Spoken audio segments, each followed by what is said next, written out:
Check. We're on to chapter 10 of The Wonderful Lizard of Oz. If you remember last time, the lion was about to die in a field of deadly poppies, and the Tin Woodsman just dunked on him for being a coward. Remind me not to let the Tin Woodman speak at my funeral. That's all I have to say. Where were we? Chapter 10, The Queen of the Field Mice. Did I even push record? Yes, I did. Perfect. "We cannot be far from the road of yellow brick now," remarked the Scarecrow as he stood beside the girl, "for we have come nearly as far as the river carried us away." The Tin Woodman was about to reply when he heard a low growl, and turning his head, which worked beautifully on hinges, I'm sure it did, he saw a strange beast come bounding over the grass towards them. It was indeed a great yellow wildcat, and the woodman thought it must be chasing something, for its ears were lying close to its head and its mouth was open wide, showing 2 rows of ugly teeth, while its red eyes glowed like balls of fire. Oh no. As it came nearer, the Tin Woodman saw that running before the beast was a little gray field mouse, and though he had no heart, he knew it was wrong for the wildcat to try to kill such a pretty, harmless creature. So, the Tin Woodman raised his axe, and as the wildcat ran by, he gave it a quick blow that cut the beast's head clean off from the body, and it rolled over at his feet in 2 pieces. Wait, this is a children's book? I've heard that children listen to this podcast, which surprised me because I figured it would be more like literary critics and academics. So I will have to rethink my marketing strategy a little bit. I had been planning to do a lot more like toilet humor. That's more a thing academics like, and I don't know if that's good for children. Anyway, the field mouse, now that it was free from its enemy, stopped short, and coming slowly up to the woodman, it said in a squeaky little voice, "Thank you ever so much for saving my life." "Don't speak of it, I beg of you," replied the woodman. Let me guess he's going to speak of it. "I have no heart, you know, so I am careful to help all those who may need a friend, even if it happens to only be a mouse." Again, why is he just dunking on the mouse for being a mouse? Now I forgot what voice I did for the mouse. "Only a mouse?" cried the little animal indignantly. "Why, I'm a queen, the queen of all the field mice." Well, that's embarrassing. "Oh, indeed," said the woodman, making a bow. "Therefore you have done a great deed as well as a brave one in saving my life," added the queen. At that moment, several mice were seen running up as fast as their little legs could carry them, and when they saw the queen, they exclaimed, "Oh, your majesty, we thought you would be killed. How did you manage to escape the great wildcat?" And they all bowed their heads so low to the little queen that they almost stood upon their heads. "This funny Tin Man," she answered, "killed the wildcat and saved my life. So hereafter you all must serve him and obey his slightest wish." "Oh no, this could be bad." "We will!" cried all the mice in a shrill chorus. And then they scampered in all directions, for Toto had awakened from his sleep, and seeing all the mice around, he gave one bark of delight and jumped right into the middle of the group. Toto had always loved to chase mice when he lived in Kansas, and he saw no harm in it. Okay, but do the mice? Let's think about them. But the Tin Woodman caught the dog in his arms and held him tight, while he called to the mice, come back, Toto shall not hurt you." At this, the queen of the mice stuck her head out from a clump of grass and asked in a timid voice, "Are you sure he will not bite us?" I will not let him," said the woodman, "so do not be afraid." One by one, the mice came creeping back, and Toto did not bark again, although he tried to get out of the woodman's arm, and would have bitten him if he had not known very well that he was made of tin. Okay, so it sounds like he would bite. Finally, one of the biggest mice spoke. "Is there anything we can do," it asked, "to repay you for saving the life of our queen?" "Nothing that I know of," answered the woodman.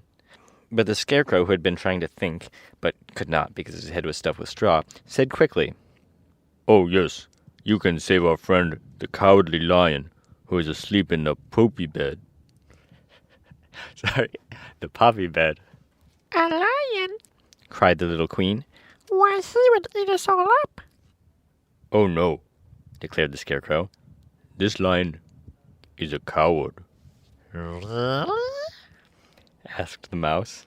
Ah, a talking mouse, He says so himself, answered the Scarecrow. and he would never hurt anyone who is our friend. If you will help us save him, I promise that he shall treat you with kindness. Very well. Said the queen. We will trust you. But what shall we do? Are there many mice which call you queen and are willing to obey you? Oh, yes. There are thousands. She replied. Oh, a rodent infestation. This is getting all ratatouille in here. Then send for them to come along here as soon as possible, and let each one bring a long piece of string. The queen turned to the mice that attended her and told them to go at once to get all her people. As soon as they heard her orders, they ran in every direction as fast as possible. Now, Said the Scarecrow to the Tin Woodman, you must go to the trees by the riverside and make a truck sorry, what? that will carry the lion. Make a truck. Yeah, that will get them out of their situation. So the Tin Man went at once to the trees and began to work, and he soon made a truck. He soon made a truck out of the tree, out of the limbs of the tree, from which he chopped away all the leaves and branches. He fastened it together with wooden pegs and made 4 wheels out of short pieces of big tree trunk. So fast and so well did he work that by the time the mice began to arrive, the truck was all ready for them. Like, did this happen? They came from all directions, and there were thousands of them. Big mice and little mice and middle-sized mice.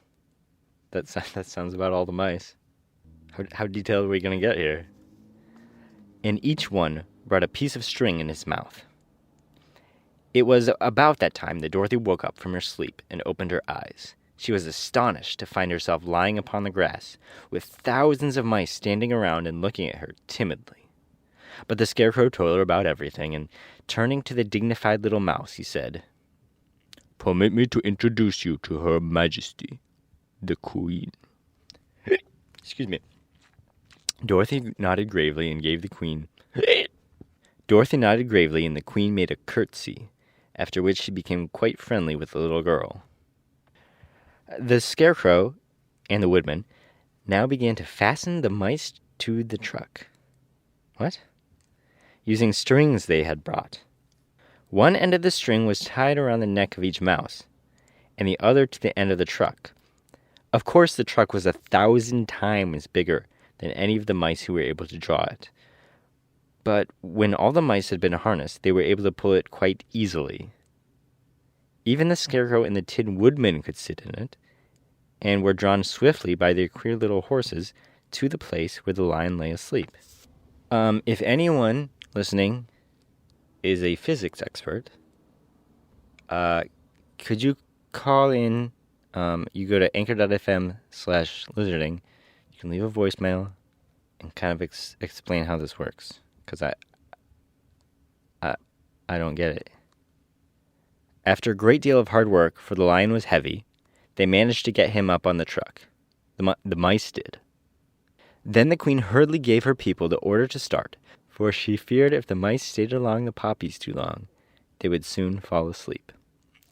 At first, the little creatures, many though they were, could hardly stir the heavily loaded truck, but the Woodman and the Scarecrow both pushed from behind, and they got along better.